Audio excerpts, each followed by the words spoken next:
कल्याणमधली 14 गावं नवी मुंबई महानगरपालिकेमध्ये समाविष्ट झाल्याने एक नवीन वादाला तोंड फुटलेलं आहे। भाजप आणि शिवसेनामध्ये आरोपांच्या फैरी सुरू झालेल्या आहेत। गणेश नाईकांनी थेट नाराजी मुख्यमंत्री एकनाथ शिंदेंवरती केलेली आहे। त्यामुळे आज शिवसेनेकडून देखील पत्रकार परिषद घेण्यात आलेली आहे। काय नक्की तुमची भूमिका आहे? ज्या पद्धतीने गणेश नाईकांनी मुख्यमंत्र्यांवरती जे वक्तव्य केलेलं आहे आणि जर 14 गावं नवी मुंबई महापालिकेमध्ये आल्यानंतर महापालिकेची आर्थिक परिस्थिती देखील डबघायला जाईल अशीच एक त्यांनी स्पष्टपणे म्हटलं आहे। तुमची भूमिका काय? माझं म्हणणं हेच आहे की 2016 साली जो महासभेचा ठराव झाला त्यावेळेस तर मुख्यमंत्र्यांनी तर नव्हतं सांगितलेलं ठराव घ्यायला यांना। महानगरपालिकेने ठराव घेतला, नवी मुंबई महानगरपालिकेने ठराव घेतला तेव्हा ह्यांनीच सांगितलं होतं नवी मुंबई महानगरपालिकेला ठराव घ्यायला। तेव्हा तो अशासकीय ठराव आमच्या इथं पटलावर आणला गेला। मी ऑपोजिशन लीडर होतो, मी विरोधी पक्षनेता होतो। त्यावेळेस जो ठराव आणला त्यावेळेची माझी भूमिका स्पष्ट होती। आणि जर गणेश नाईक जर आज बोंबलत असतील माझ्याकडे आम्हाला एवढा फंड पाहिजे तेवढा फंड पाहिजे, तर हे त्यांना माहिती नव्हतं का? कारण त्या 14 गावचा 2004 ते 2009 साली आमदार तेच होते, त्याच्या अगोदर पण त्या 14 गावचे आमदार तेच होते। आज माझं म्हणणं एवढंच आहे की जर तुम्ही आज बोलताय की 14 गावाला एवढा खर्च येणार आहे तेवढा खर्च येणार आहे, मग 2016ला तुम्ही प्रस्ताव आणलाच का? तुम्ही महासभेमध्ये तो प्रस्ताव आणलाच का की 14 गावांना नवी मुंबईमध्ये समाविष्ट करण्यात यावी म्हणून? आणि ही मागणी हा ठराव करून हा शासनाकडे पाठवणारे आम्हीच नवी मुंबई महानगरपालिका होतं। माननीय गणेश नाईकच या ठिकाणी महत्त्वाचे केंद्रबिंदू होते। आणि मग तुम्हीच एक आणा बोलताय आणि आत्ता बोलताय, आता तुम्हीच बोलताय की नाही यांना हे करून 14 गावांना समावेश करू नका, आम्हाला 7,000 करोड पाहिजे। माझं म्हणणं आहे त्यालासुद्धा पर्याय आहेत।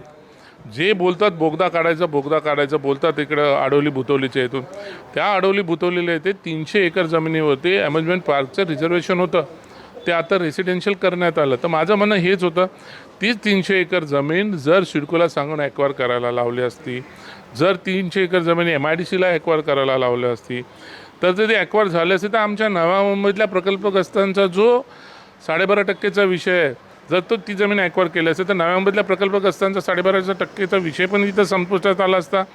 आणि सिडकोच्या माध्यमातून जो पैसा तिथं उभा राहिला असता तो टनेल पण झाला असता आणि त्या पैशाच्या माध्यमातून 14 गावाचा विकाससुद्धा झाला असता। आज ते बोलत आहेत त्या ठिकाणी अनाधिकृत जमिनी शासकीय याच्यावरती अनाधिकृत कामं झालेली आहेत, हे झालं आहे ते झालं आहे 70-80 एकर जमिनीमध्ये। त्यावेळेस पालकमंत्री तेच होते त्या ठिकाणचे, आमदारसुद्धा तेच होते त्या ठिकाणचे। मग त्यांनी त्यावेळेस का नाही शासनाला सांगितलं? त्यावेळेस तर का नाही कलेक्टरला बोलले? त्यावेळेस का नाही तिथल्या SP ला बोलले? याचं त्यांनी 2-4 पत्र तरी दाखवावी की बाबा हे मी काढायला सांगितलं, हे करायला सांगितलं। मग त्यावेळेस ते मुख मिळून चुपचाप बसले। 16ला पण त्यांनीच प्रस्ताव आणला। कोणी शासनाने का एकनाथ शिंदे साहेबांनी सांगितलं नव्हता? मुख्यमंत्री एकनाथ शिंदे साहेबांनी सांगितलं नव्हतं का बाबा तुम्ही ही गाव का ती गावं 29 गावाला 2007 साली तिकडेच ह्यांनीच पाठवलेली होती 2007 साली। आणि 16ला का एकनाथ शिंदे साहेबांनी नव्हतं सांगितलं का शासनाने? म्हणजे त्यावेळी एकनाथ शिंदे साहेब का मुख्यमंत्री नव्हते 2016ला? तर ते मंत्री होते, MSRDCचे मंत्री होते माझ्या माहितीप्रमाणे। तर माझं म्हणणं हेच आहे, ॲक्वायर करायला तुम्हीच सांगता आणि आता तुम्हीच त्यांना बोलता नाही पाहिजे। फंड उभा करायची कल्पना ते उभे करा। थेट गणेश नाईकांनी मुख्यमंत्र्यांवरती नाराजी व्यक्त केली, त्यांचे पुत्र श्रीकांत शिंदे यांच्यावरती पण नाराजी व्यक्त केली। अभ्यास थोडा कच्चा आहे। डॉक्टर श्रीकांत शिंदे हे 2014 साली त्या ठिकाणी खासदार झाले। 14, 19, 24 आणि आता 24 ही तिसरी टर्म आहे त्यांची।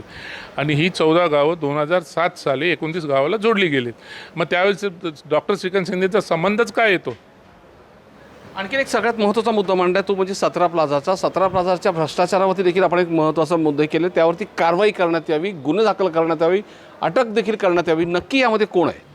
याच्या मागचे बोलीचा धनी कोण आहे ते सर्व गोष्टी मी आयुक्तांना पत्र दिलेलं आहे, याची इन्क्वायरी व्हायला पाहिजे। कारण 17 प्लाझा हा 12,000 मीटरचा भूखंड हेड ऑफिससाठी आम्हाला नवी मुंबई महानगरपालिकेला देण्यात आला होता।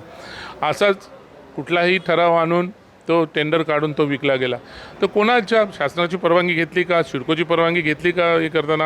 हे सर्व आम्ही केलेले आहे। आणि ह्याच पद्धतीने फोर्टिस हॉस्पिटललासुद्धा म्हणजे हिरानंदानीलासुद्धा असंच प्लॉट यांनी देण्यात आलं आहे। यांच्या मनात येतं तेव्हा काही करतं, यांच्या मनात येतं तेव्हा काही केलं। आणि हे तर सर्वात मोठा भ्रष्टाचार आहे. 17 प्लाझाचा प्लॉट टेंडर काढून नगरपालिकेने विकला. कोणाच्या गव्हर्नमेंटची शासनाची परवानगी पण घेतली का नाही ते. या सर्व गोष्टीचे प्रोसिजर आहेत, विदाऊट प्रोसिजर सर्व गोष्टी केलेल्या आहेत. मग कोणाच्या हितासाठी केल्यात आणि कोण, आणि त्यावेळेस कोण मंत्री होते, त्यावेळेस कोण या सर्व गोष्टीचे नगरपालिका कोणाकडे होते, त्यावेळेस कोण आमदार खासदार होते, सर्व गोष्टीची इन्क्वायरी व्हायला पाहिजे. धन्यवाद. व्हिडिओ जर्नलिस्ट अनिस बाबरसह विनय म्हात्रे, NDTV मराठी, नवी मुंबई.